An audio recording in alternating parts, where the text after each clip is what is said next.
Great, thanks guys. So it is my pleasure to introduce the moderator for our next session this morning, Dr. Cynthia Gerhardt.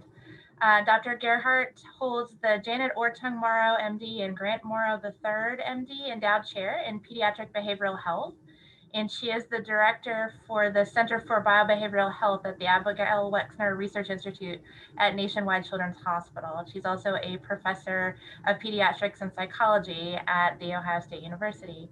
She's an expert in family adjustment to stress, particularly life-threatening illnesses like childhood cancer. And she's been actively involved in the mentoring of students, trainees, and faculty for over 20 years.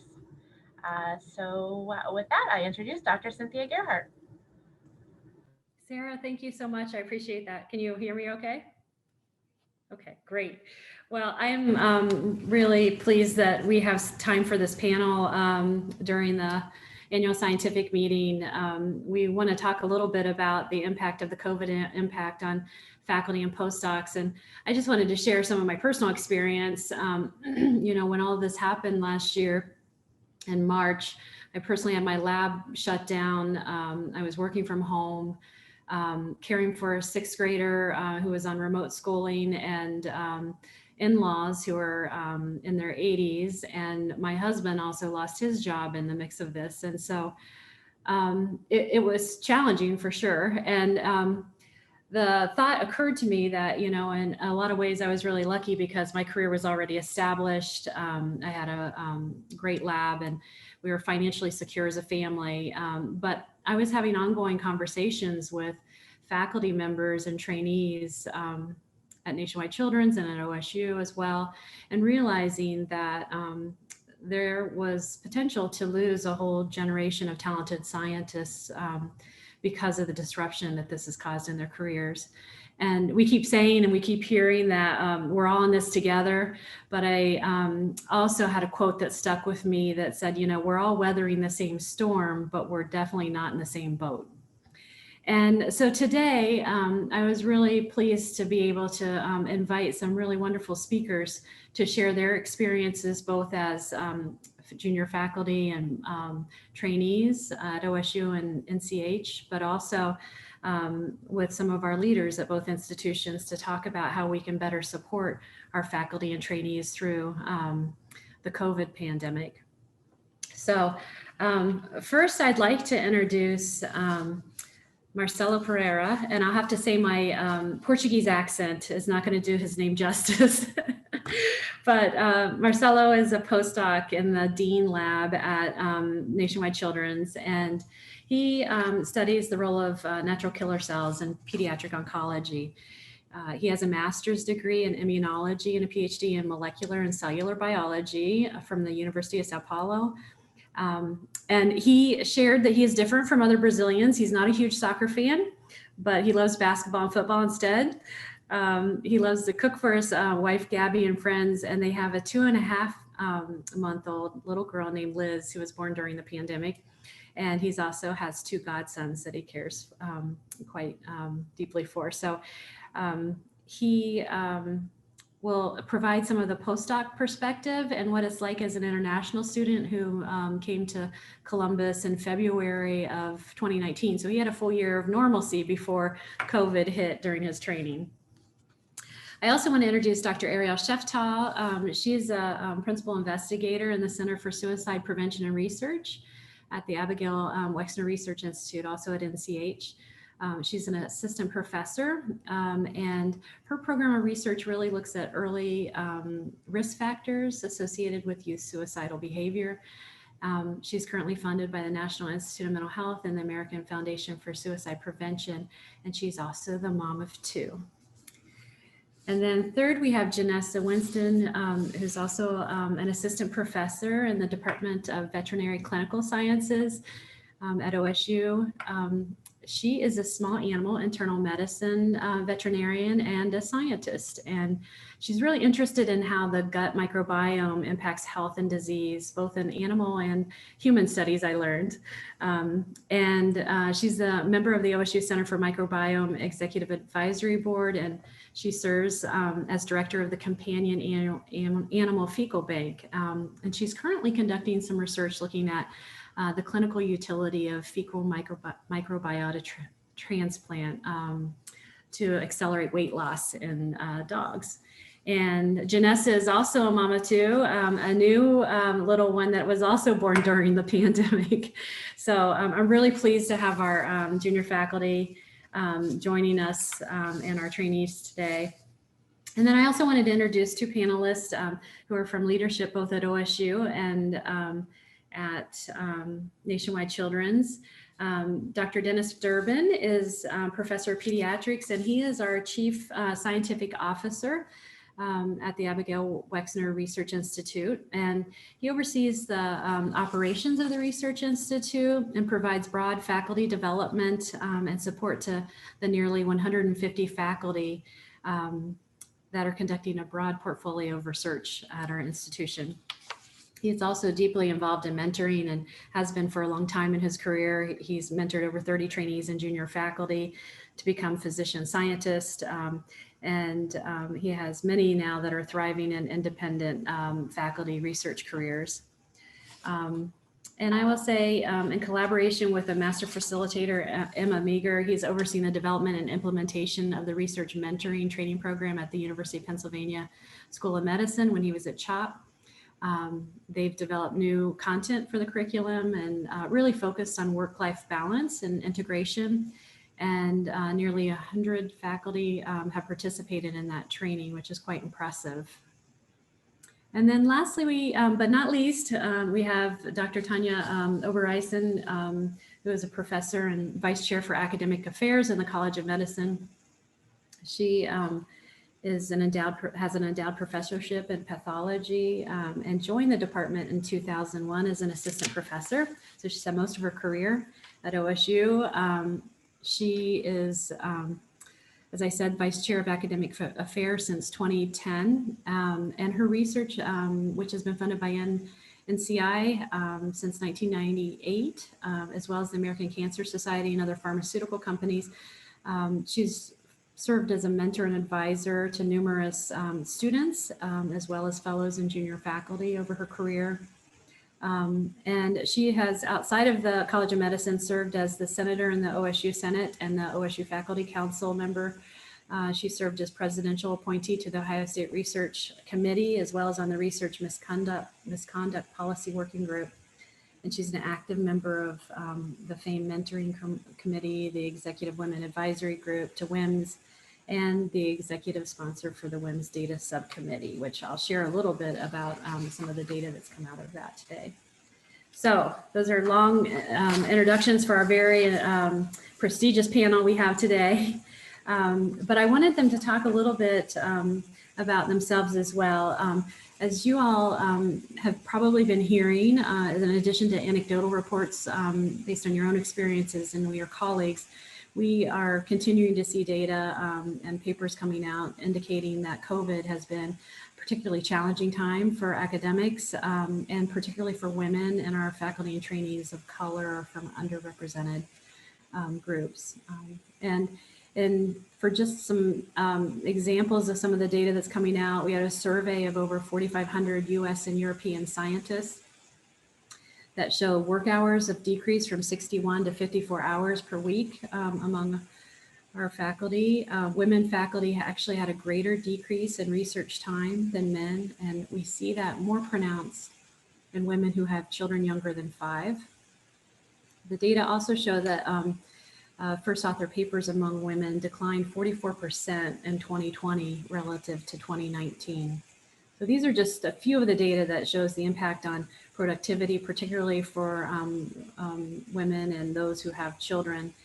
We also see that there's been a disproportionate awarding of COVID funding and involvement in COVID research for men versus women. Men have led 80% of the COVID task force. They are more likely to get COVID funding, as I mentioned, and women have 19% fewer COVID papers that have been coming out. And then in a survey of our own faculty and staff by the President and Provost Council on Women, we find that the majority, 71% of our OSU faculty who reported in this survey had less time for research. About 60% were concerned about their productivity, and a similar number experienced an increased workload due to other teaching responsibilities, converting to remote teaching and supporting their students who are dealing with the pandemic. So given all of these indicators, I thought it was really timely that we also have some discussion about how this has affected our faculty and trainees, but also what are the institutions doing to help support our faculty and trainees. So Marcella, Ariel, and Janessa, I'd like to start first with some of your personal stories because I found these were really compelling. I know you all do somewhat different types of research. Some of you are bench to animal to human kinds of research. I'd like you to each tell us a little bit about how COVID has affected your research and your lab and how your productivity has been. So actually, I'd like Marcelo, if you can you start us off with the postdoc view? Yes, absolutely. First of all, thank you so much for having me here. It's a pleasure to be part of this panel. Can you guys hear me properly? So, okay, good. So, yeah, it was very challenging this time uh, for during the COVID, but as personal, was a personal adventure. So, as Cynthia mentioned, so really the beginning of the pandemic, first week, I think that we shut down all the labs. Me and my wife, we figured out that we were pregnant. So, and then I did share with Cynthia that I have a really optimistic point of view. My glass is always half full, so I'm trying to live my life in this way. So it was good because in this way I could be with my wife during this time, during the entire pregnancy, or at least during the full full time during the 2 first months. Uh, so it was really good. She was really sick, so I could be beside her, and because it's just two of us here, was really supportive to be beside her during this time. So um, for for the perspective of lab things, so I think that for us was really good because the center came up with a really good strategy, especially coming from Dean. Dean decided to split our lab in two shifts. We had morning shift and afternoon shift. We have a pretty large group. I think we are 12 in the beginning of the pandemic, and then now some of the fellows, they are not part of they're not that much time in the lab, spending that much time in the lab anymore. So, and then but we still are a big lab. So we ended up doing this. So I'm not morning person, but I ended up being the morning shift from 8 to 2.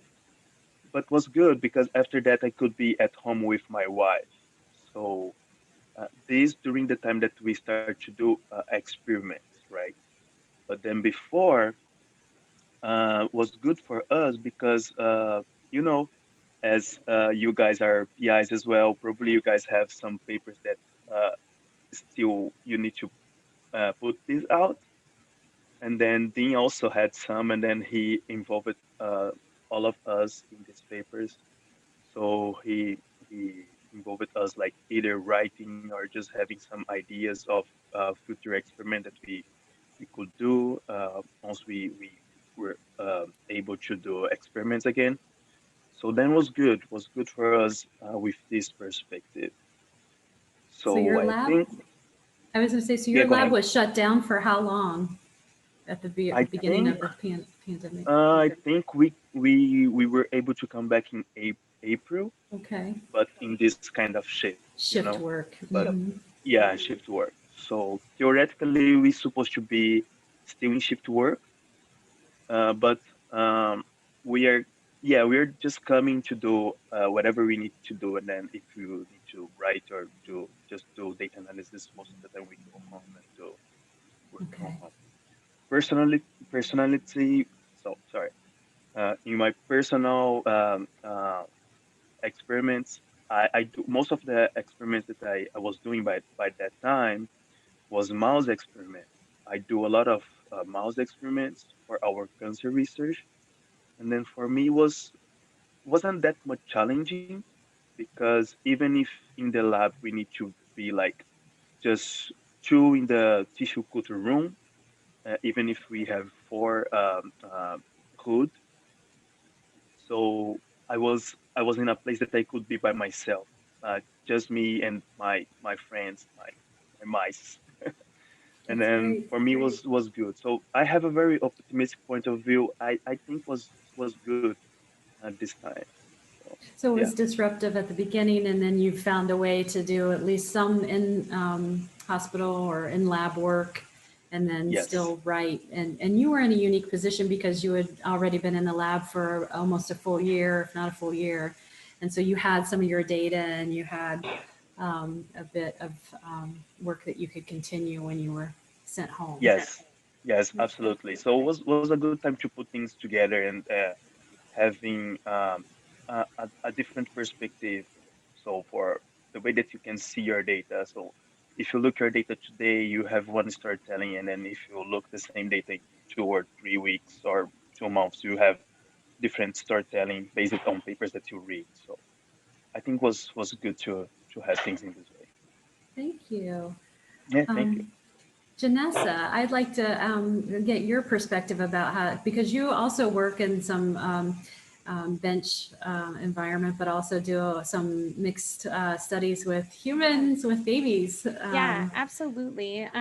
So thank you again for having me. So yeah, I kind of wear three different hats in my position here. So I'm a clinician, so I see cases on the clinic floor, dogs and cats. I teach in both the didactic and clinical teaching for our veterinary students, and then I'm also a researcher.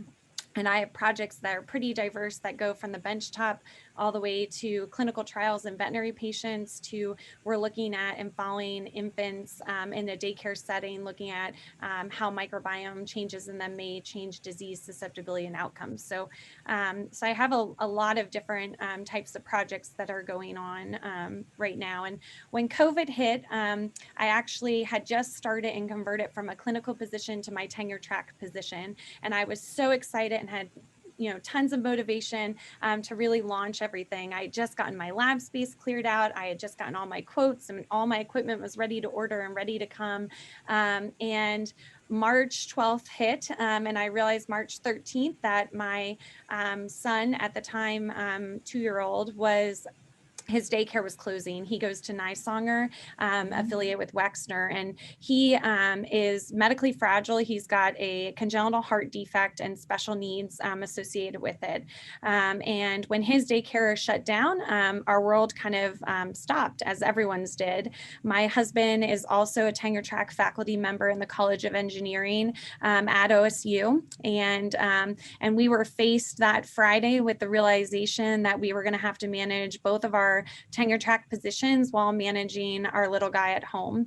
And so the way that we coped with that is we took 2-hour shifts at home to manage so we didn't both get behind. And so he would work for 2 hours while I watched the little guy, and then we'd trade off, and we did that every day. So we started our morning at about 6 a.m. and we would finish some of our meetings with our trainees at like 10, 11 o'clock at night so that we could try and get a full work weekend and not fall too far behind, but also provide care to our little guy. And I was also pregnant at the time. So we had a lot of added carried stress because at the time, nobody knew the effects of COVID on women that were pregnant. And we also didn't know what the impacts were going to be to our little guy that has a congenital heart defect. And so we worked together with my department head and my service head and figured out a way to pull me off of the clinic floor because I had weeks of clinics that were coming up, and the team worked very well of getting me off of clinics and putting me on a remote clinic system. So that part we could solve, that I could do clinics all remotely to try and protect our family from exposure. And my research stuff really halted. I actually have a colony of felines lines that were here and ready to go. We had experiments that were planned to start at the end of March, and all those got shut down and put on hold. We actually couldn't restart animal experiments until early summer. So unfortunately, those guys were just in holding here in our lab animal facility. We had multiple clinical trials that my group was getting ready to launch that had to go on hold because our hospital population had changed to just clinical patients, so an emergency based only. And that was to limit people coming into our building exposure for our medical teams. And so I basically had all that stuff halt in my research program, and I had to really pivot and focus on spending a lot of time figuring out how to cohort our medical team so that we could protect our residents but still provide quality care to our patients, and pivoting with our teaching, where we transitioned to all online teaching for our preclinical students, and even trying to come up with online training clinical experiences, because for a period of time our fourth year students were no longer in the clinics, yet their clock for accreditation and training was ticking. And so a lot of my stuff before I went on maternity leave had to shift to that. Since then, and since coming back from maternity leave, things are slowly starting to pick up. A couple of our clinical trials are slowly recruiting patients in based on the number of cases that we can see in the hospital. We're able to do lab animal research.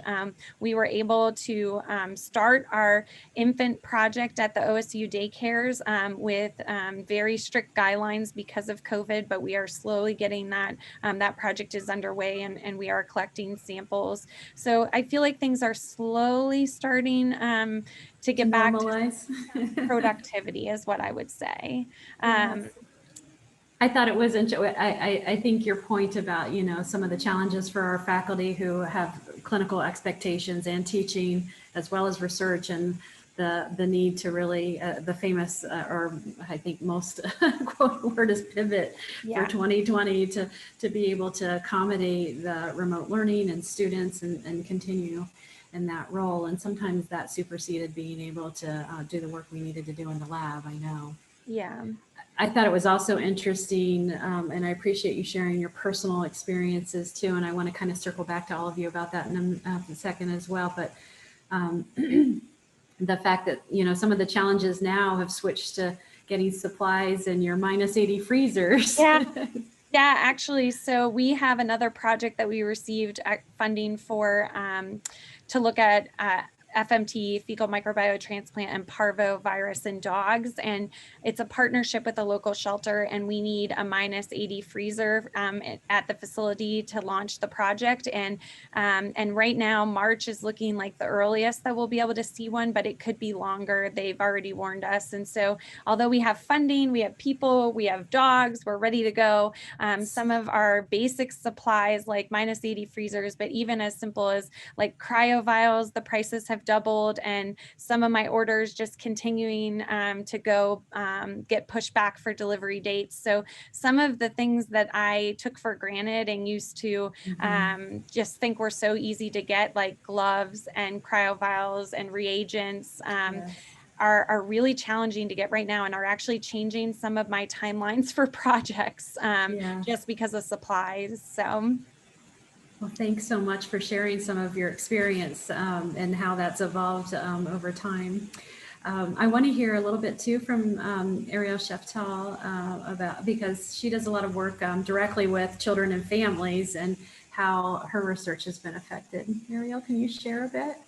Sure. So let's see. So it was kind of one of those stories where you hoped would never happen ever in life. And I think that's how all people would actually look at this pandemic that we are currently in. I have had very hefty goals in terms of getting tenure and getting projects and getting R01s in and getting, all of these manuscripts written, and trying to make sure that I was meeting these goals so that I would be ready to rock and roll come 21. I was going to have everything under control. Well, that didn't happen. So my lab actually, we actually recruit families that have 6 to 12-year-old kids. and we do in-person, face-to-face appointments. And obviously that was not going to happen. March 13th was our last appointment, and we shut down. And we did not actually start back up with face-to-face appointments until November. So needless to say, it's been quite a struggle, to be honest. And a lot of what we've had to do in terms of changing our protocols to meet all of the COVID-19 protocols. So when we meet families, are garbed from head to toe in PPE, which we hope and pray that does not scare families. But we do give them forewarning to let them know what they're going to be seeing when they see us.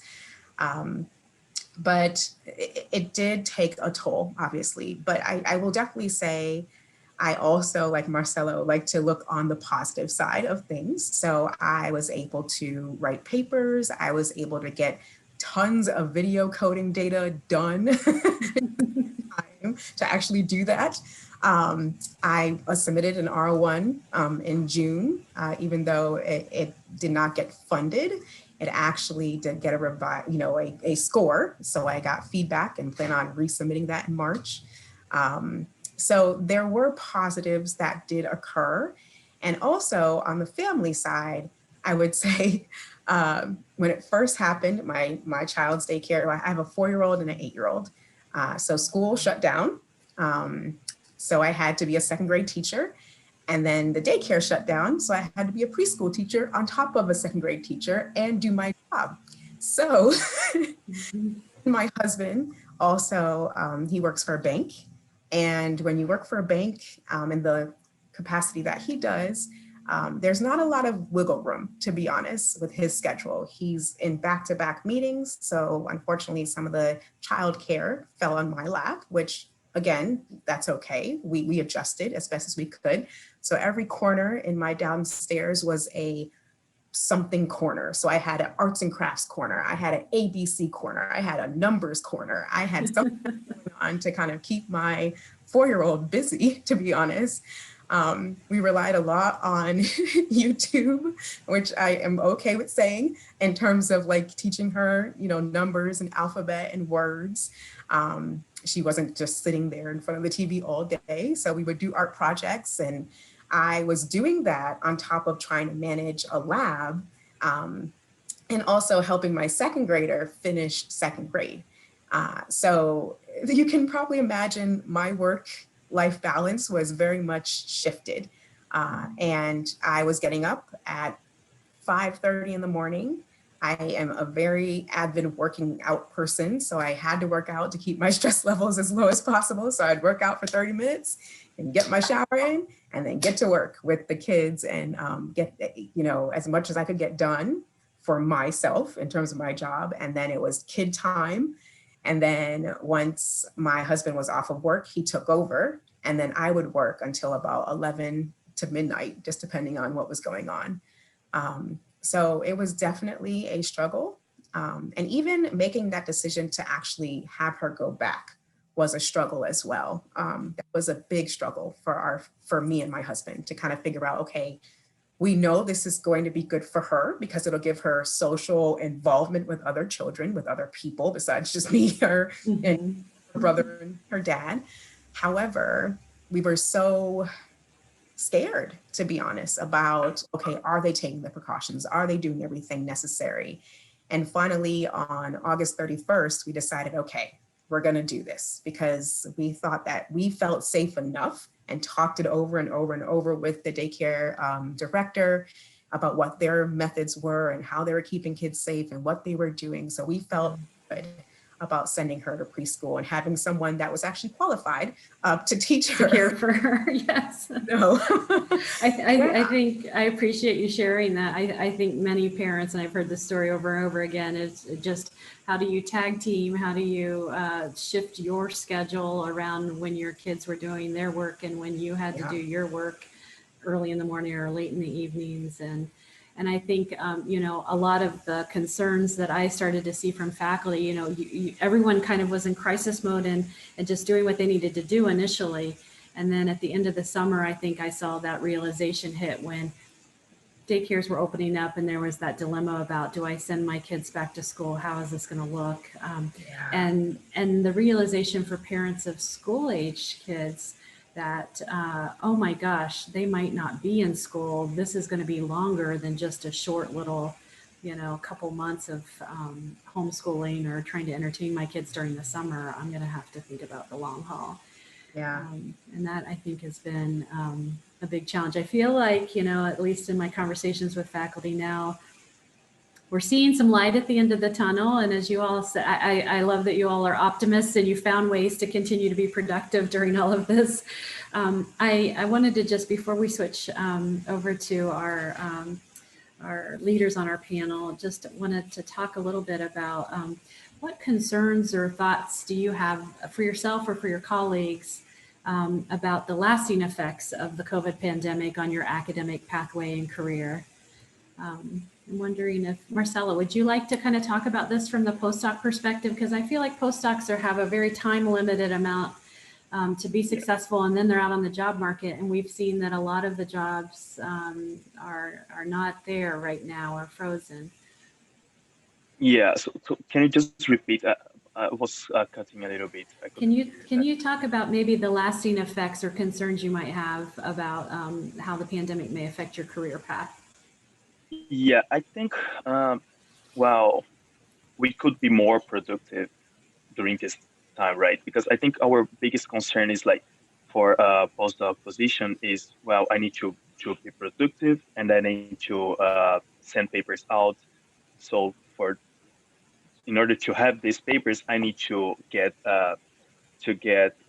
experiments done and then to be able to do analysis and everything. So if you are not able to do all of these things together, so you'll not be able to put papers out, right? So this was a big concern from my side, but thank God, as I mentioned, so I love things. So you guys will see that I'm very biased when I'm talking about him. So for me, he's really smart, and then he's always trying to help people. And then, okay, the way that he thought was, I have some papers here. I will not be able to work on that by myself. So I will use my lab people to work on that, and then to give me some other perspective, or just to be able to walk a little bit with them this paper, and then I can just do the final review. So I think with that was helpful. I think I ended up being in we are in a process of two papers that wasn't mine, and then besides to that, just another two came in my lab. So I think not being mine, so in a COVID time. So I think this is a really, really good thing. Was really You found some from ways. It sounds like you found some ways to use some existing data and to be creative about maintaining your productivity for now. And you're in a lucky position where you weren't on the job market necessarily this year, although you've done many years of postdoc and are working toward becoming more independent, right? Yeah, that's true. So I did share with you that this is my third or fourth postdoc. I think it's the fourth, right? I was Yes. talking with you. So yeah, I did one postdoc in Brazil. So that's was right after PhD. In Brazil, we have this kind of things pretty normal. When you finish and then you have some data to put together, you can ask for a postdoc for a short period of time. And then I did this. Was my first postdoc. So then I came to US, to Columbus as well. I did 1 year and a half with a fellowship that came from Brazil. So then I was forced to go back to Brazil as a way to pay back all of my fellowship. This is pretty normal. And then, so that was my second postdoc. I went back to Brazil. I did the third postdoc, and this is the fourth postdoc. Well, we're glad you're with us, Yeah. even No, though I'm it's glad been to a be lot here. of back and forth. Yeah, I'm glad to be here. I really like Columbus. So this is the second time that we are here. Great.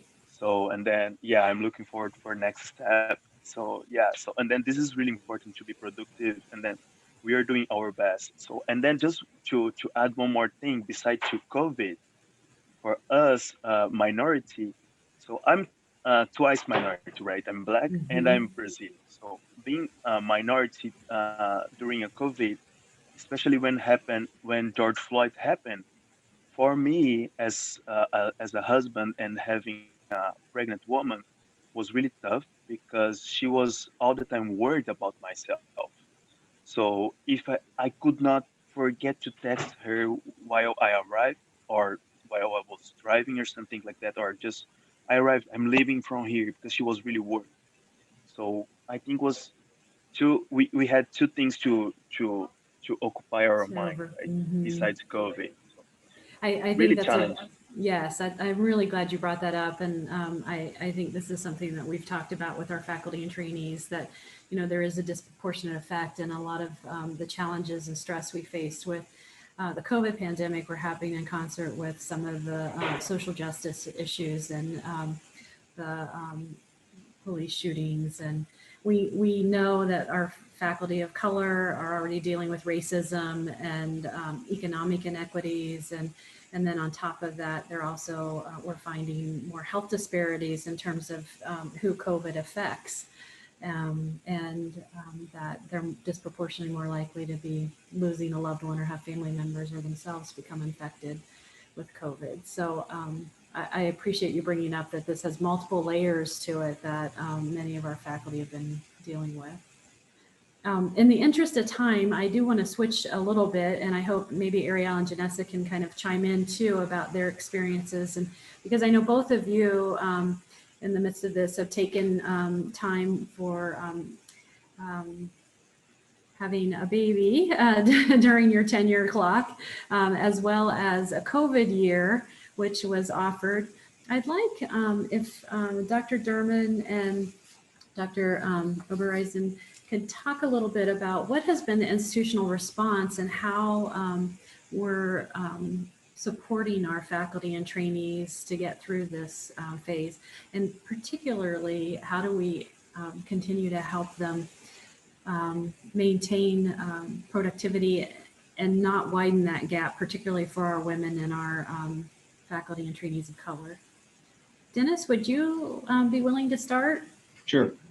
First of all, thank you, Cindy, for inviting me, and thank you all for sharing your stories. They were quite compelling, and I think illustrated what I saw among our faculty at the Abigail Wexner Research Institute in the immediate response to this crisis was an extraordinary commitment and dedication and passion for the work that our faculty are doing here, and an extraordinary resilience and sort of sense of innovation at trying to adapt to this kind of very fluid and challenging work situation. Each of you told your own version of that story, which I found really quite compelling. And I saw it, you know, anecdotally across our entire research institute.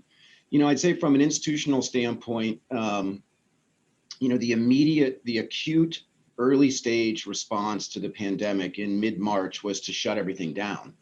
And that was, of course, done in the name of safety. And so we were trying to balance this overriding priority for faculty and staff and employee safety against trying to not completely undermine faculty's ability to continue to work in some way, shape, or form to be productive. So, you know, I think, first of all, the hospital instituted a number of kind of furlough and COVID relief strategies that provided immediate financial security to really all hospital staff, including all the research institute staff. I think I'm accurate in saying that we did not lose a single employee during this period of time who lost their job and couldn't get it back, which I'm particularly proud of. It was an overriding priority for us to maintain people's teams, not knowing how long this was going to last, at least during the acute phase.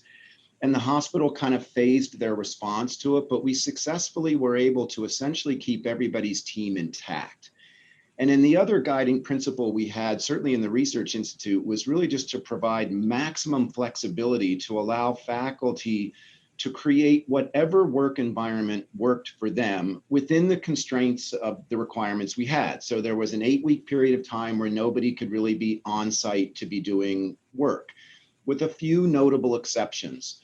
And some of those exceptions, for example, were we did allow faculty to come in to do assessments of animals in order to keep animal research moving. We couldn't start new experiments, but we allowed outcome assessments and blood draws and things of that nature. And the animal resources core staff were here in a kind of part-time alternating shift schedule basis, but we maintained the health and welfare of all of our research animals. We did not lose a single animal that needed to be sacrificed in response to this. And I think, we were able to just maintain enough activity so that the value of the animals was preserved. And the same went with the wet bench operations as well. And Cindy, you know better than anybody else, and Ariel, that really our clinical researchers just had to convert completely to a remote work environment and are largely still doing that today. So one of the transition points, Cindy, you mentioned, that occurred in the summer when we realized that we had weathered the acute storm, but we were now kind of transitioning into a long-term maintenance phase of our response. And one of the things we've done, and again, this maybe reflects a pediatric research institution where everybody really does work well together as a team.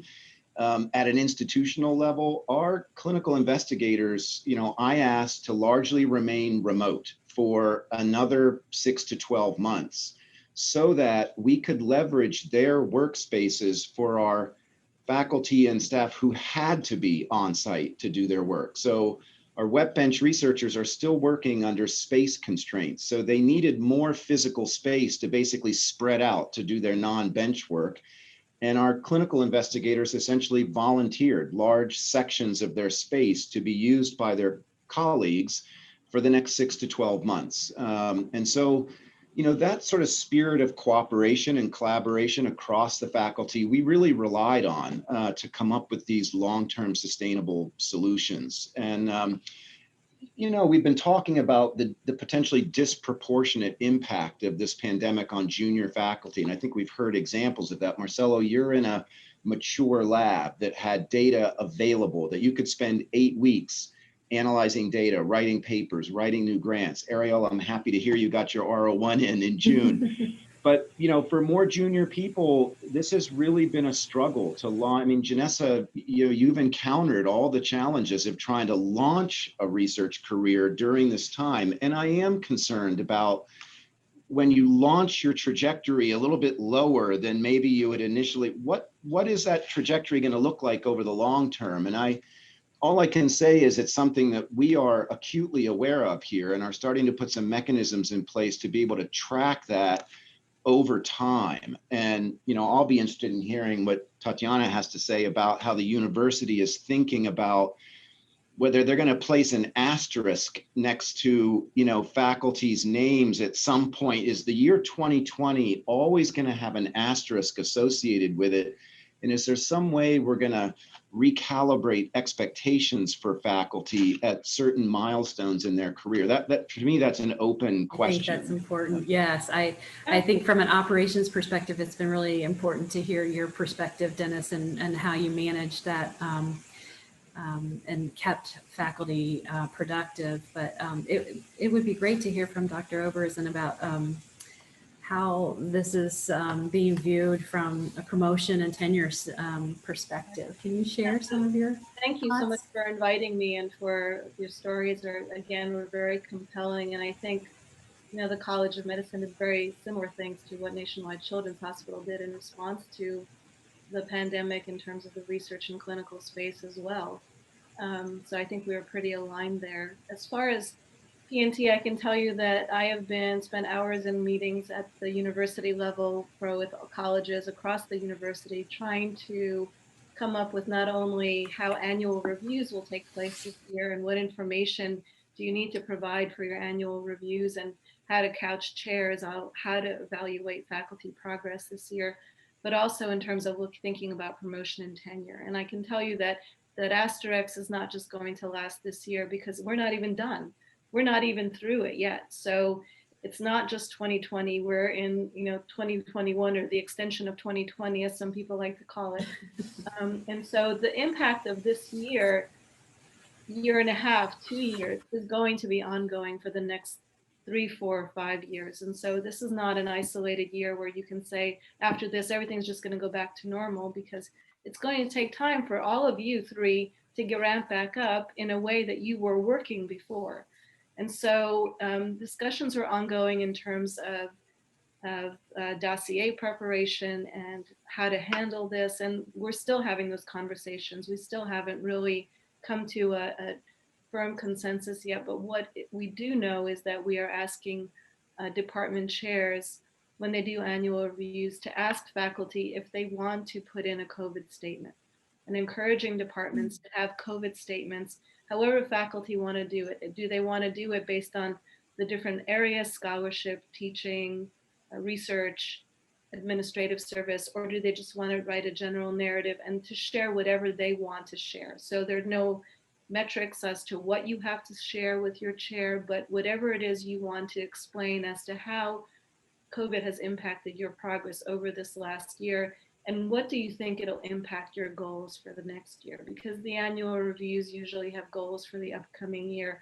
Well, whatever goals you had last year more than likely went out the window the moment we shut down in March, right? And so now the goals that you would normally have for next year are also out the window. So to have that conversation and really get information to help us then better understand too, what can the college and university do in terms of supporting all of the things that are now, completely derailed.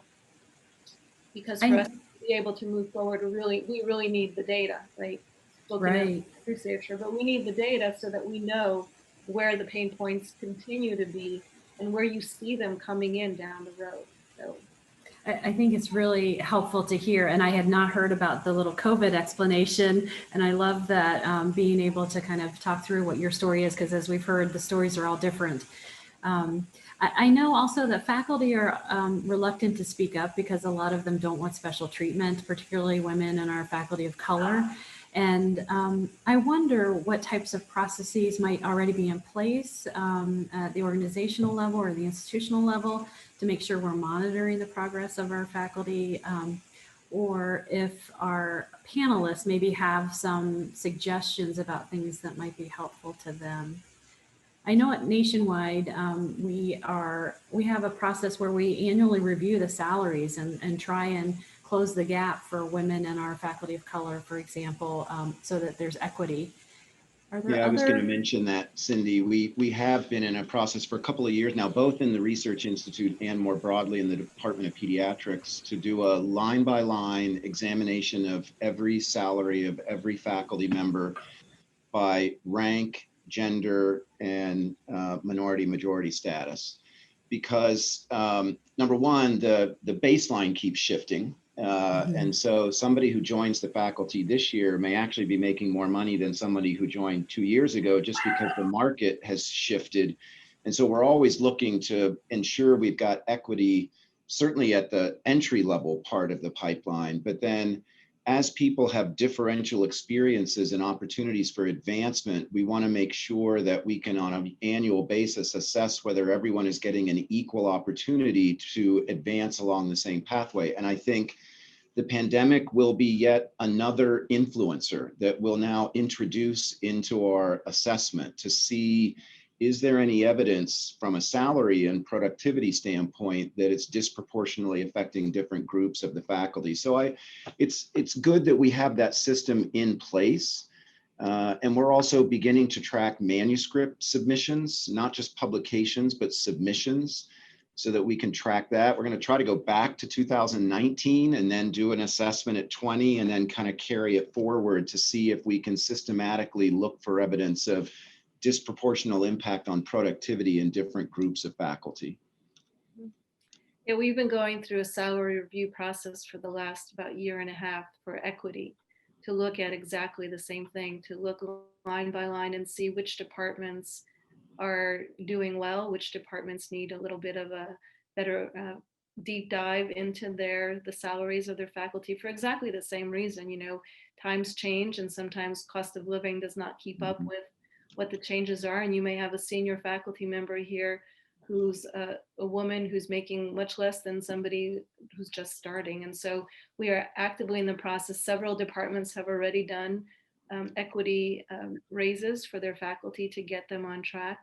One of the things that I think came out of this last year, as tumultuous as it was, is really a much deeper understanding of the disparity that exists. I think a lot of people who kind of knew it, maybe thought about it, but didn't really pay attention to it, I think it really brought it much more to the forefront. And there's a lot more conversation about that and a lot more acknowledgement that it actually exists. That yes, women are not making the same as men. And yes, women don't get published as much as men or run the clinical trials as much as men, perhaps. And that is an area that now we do need to pay more attention to. It's no longer something that's kind of skirting off in the shadows, but really has been front and center, which, as horrible as this year was in many ways, that could be a very positive thing that we, looking to you, all of you who are being optimistic and positive about this year, that hopefully we can take away from it as a positive, one of the positive things that we can then use to move forward in a much more open-eyed way than we have been, perhaps. Thank you for sharing that. That's great to hear. I'm wondering if our panelists have any additional comments or thoughts. It sounds like Janessa, you want to? Yeah, I just wanted to add something there because I think we talked about kind of the acute phase and now we're switching to this new normal. And I'll be honest, the new normal for me, just in my personal life, still is very challenging. My daycare for the boys is not open full time. So we're having to coordinate between my husband and I because of my son's medical condition. Like we can't get, we don't feel comfortable having a nanny anymore. So productivity time that I used to have on the weekends with extra coverage is just not even a possibility.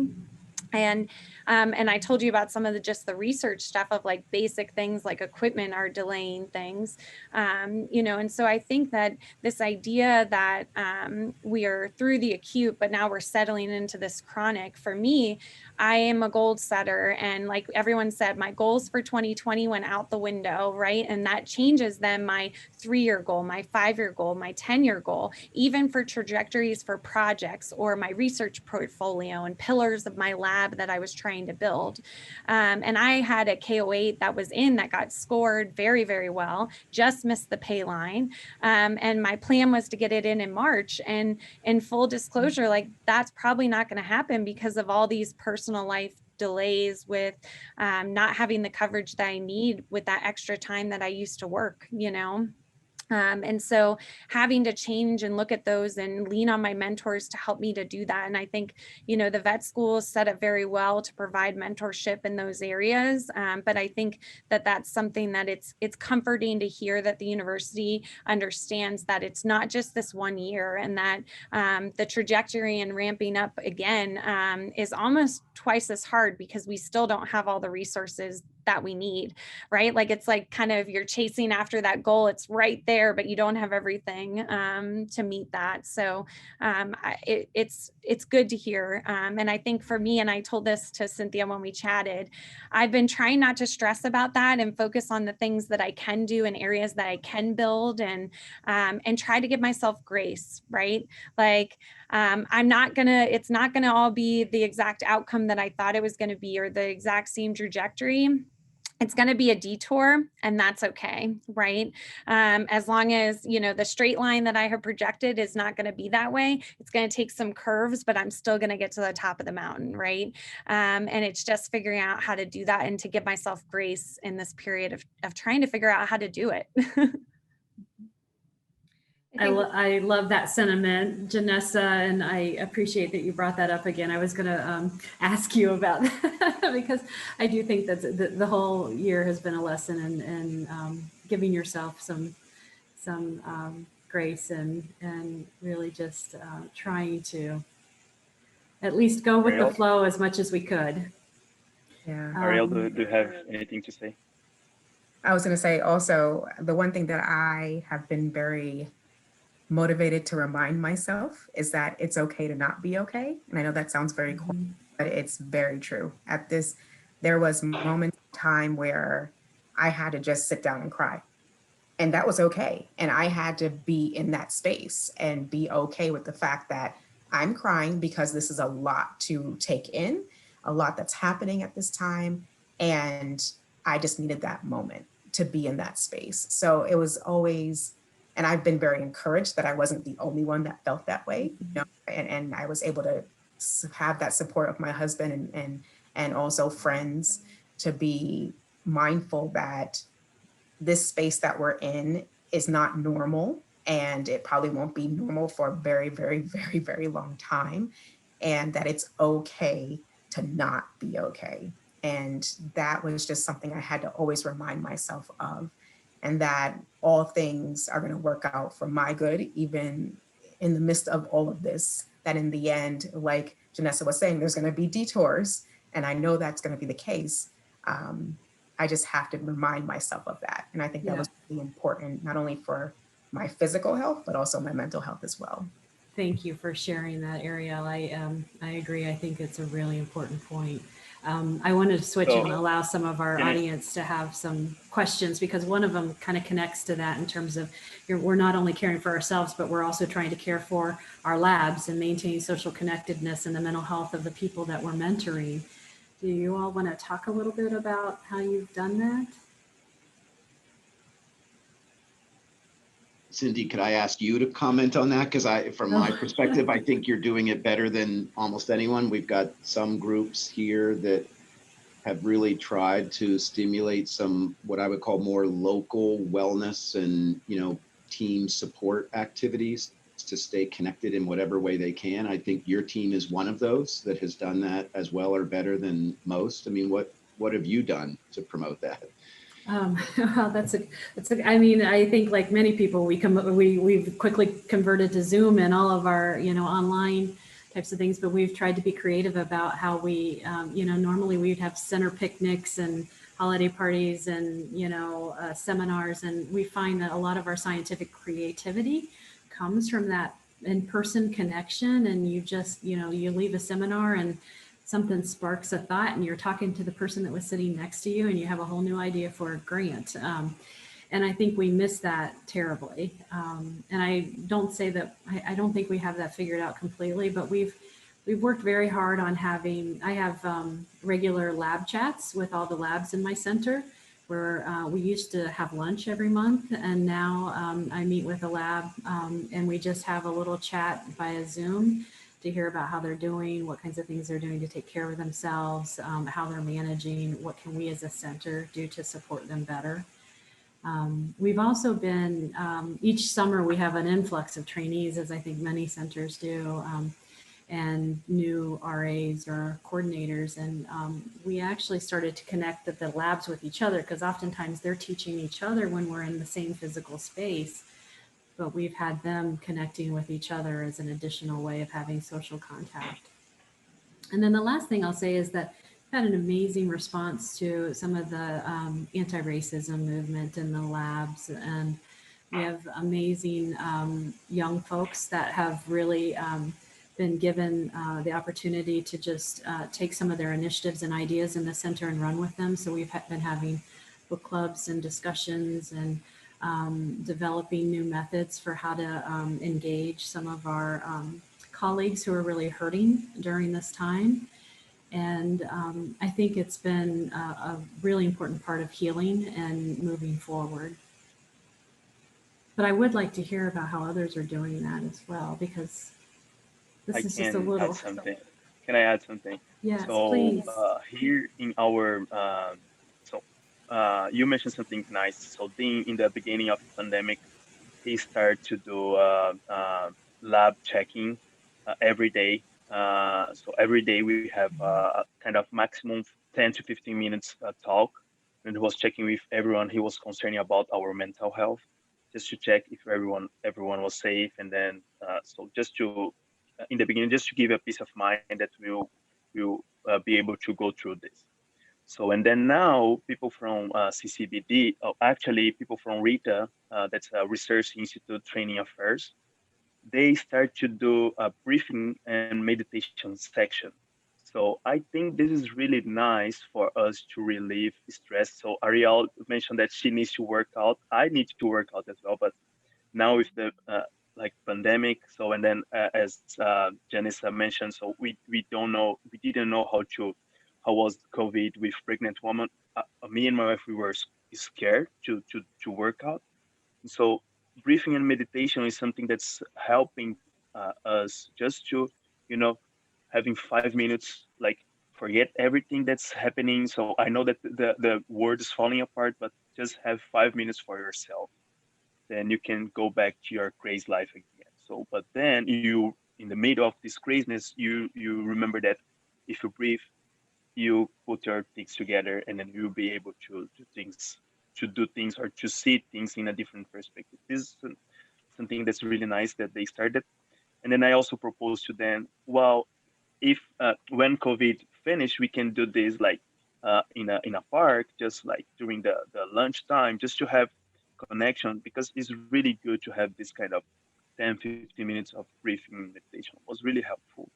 Just one thing that is happening. I really appreciate, Marcella, you sharing that with me. And I know you spoke with me about how your spiritual life and developing personal supports outside. Being an international trainee is sometimes hard because you don't have your family close by and your typical support system. And I really appreciated you sharing that earlier. Yeah, that's true. And yeah, so I mentioned to Cynthia that for me also having, so I'm Christian, so having a spiritual life for me matters a lot. So sometimes you have no friend to talk with, and then sometimes you just think that your friend will not think that what you are going through matters. So you just go and talk with God. So, and then God will bring peace, and most of the time He gives peace to myself. So, and then yeah, this is something that helps to me. So yeah, thank you for remind me about this. Yeah. Yes. I think one thing that I've tried to do is just ask people, what does support look like for you? How can I support you right now? Because what I might be feeling or perceive a way that I can support them might not be what they actually need right now in this moment. And so I think for my residents and for my trainees, my graduate students, just being very direct, more direct than I would even normally be, is what does support look like for you in this moment, and how can I help you with what you're dealing with at work and at home? Because I think we sometimes lose that, or think that we have an idea of what someone needs, and it's not really what they need. Yeah, it's hard to predict much of anything correctly in this time. We've learned that for sure, but I appreciate that. I think it is everybody's going through their, as I said at the very beginning, we're all in the same storm, but a different boat. And what you need in that boat may be different than your partner or your colleague or your trainee. So I appreciate One of the that. things that I'd like to remind everybody is that we do have the employee assistance program. Thank you. Right? Yes. That you can reach out to, which is confidential services if you need to talk to somebody just acutely, or you can come up with set up a 10 or so meetings with a counselor. So somebody completely impartial who's there to help you. It's free, and it's something you really should take opportunity. Sometimes you just need to talk to somebody who doesn't know you, right?